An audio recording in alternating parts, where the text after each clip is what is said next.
Pemirsa kewentenan kasus HIV/AIDS ring Kabupaten Buleleng, Kekantenang, Sayan Tendun. Ring warsani mangkin wilangan penglimbakan penyungkan puniki, talar kantun presida ketampenin becik.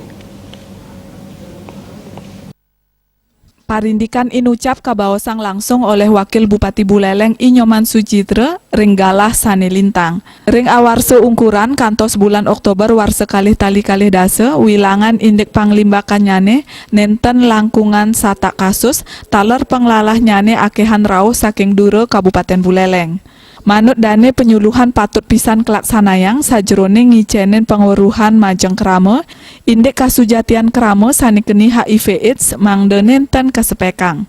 Santukan penglalah nyane wantah melarapan hubungan seksual sane nenten sehat, ngangen lender taler jarum suntik.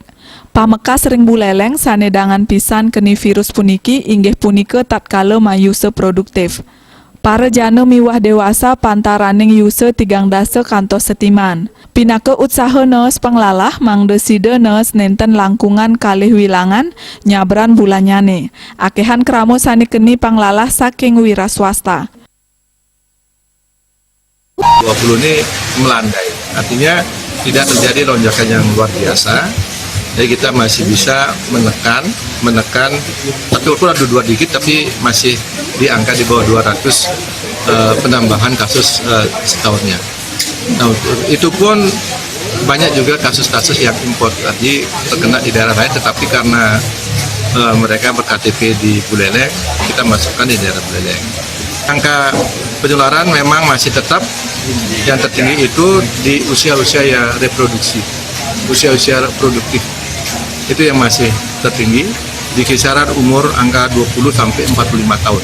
Itu yang tertinggi, sekitar 60%.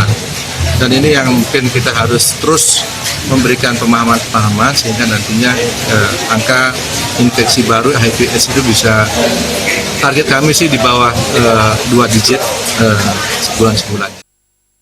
Rauh mangkin manut Sucitra sane kedadosang pialang inggih punike keterbukaan saking angge sane keni penyungkan. Akeh sane nenten arse kauningin tur nenten ngaku sampun keni panyungkan. Komang Yuda, Bali TV.